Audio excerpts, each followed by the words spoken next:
ঈদ উল ফিতর ও পবিত্র রমজানের দীর্ঘ ছুটি কাটিয়ে আজ রোববার ২৯ মার্চ পুনরায় শুরু হচ্ছে ত্রয়োদশ জাতীয় সংসদের প্রথম অধিবেশন। গত ১২ মার্চ শুরু হওয়া এই ঐতিহাসিক অধিবেশনটি গত ১৫ মার্চ মুলতবি করা হয়েছিল। বিরতির পর আজ অধিবেশনের তৃতীয় দিনে সরকারি ও বিরোধী দলের সরব উপস্থিতিতে সংসদ প্রাণবন্ত হয়ে উঠবে বলে আশা করা হচ্ছে।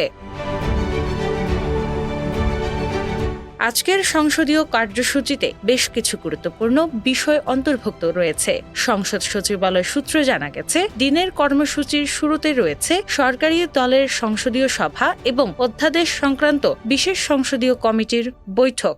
এরপর মূল অধিবেশনে রাষ্ট্রপতির ভাষণের উপর আনীত ধন্যবাদ প্রস্তাব নিয়ে আলোচনা শুরু হবে, যেখানে সরকার ও বিরোধী দলের সংসদ সদস্যরা অংশ নেবেন। এছাড়াও মন্ত্রীদের জন্য নির্ধারিত প্রশ্নোত্তর পর্ব এবং জনগুরুত্বপূর্ণ নোটিশ উত্থাপন ও তার উপর আলোচনার কথা রয়েছে।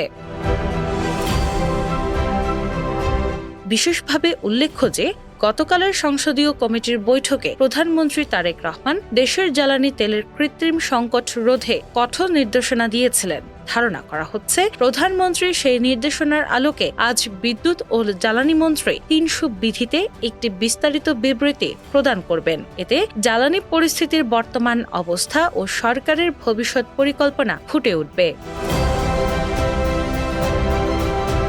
সংসদের কার্য উপদেষ্টা কমিটির পূর্ব সিদ্ধান্ত অনুযায়ী ত্রয়োদশ জাতীয় সংসদের এই প্রথম অধিবেশন আগামী ৩০ এপ্রিল পর্যন্ত চলবে। এই দীর্ঘমেয়াদী অধিবেশনে বেশ কিছু গুরুত্বপূর্ণ বিল পাশ হওয়ার সম্ভাবনা রয়েছে এবং সমসাময়িক জাতীয় ও আন্তর্জাতিক বিভিন্ন ইস্যু নিয়ে বিস্তারিত আলোচনার কথা রয়েছে। সংসদকে কার্যকর ও গতিশীল রাখতে আজ থেকেই সংসদ সদস্যরা পূর্ণোদ্যমে তাদের সংসদীয় দায়িত্ব পালন শুরু করবেন। টিনা ইসলাম, বাংলাবাজার পত্রিকা।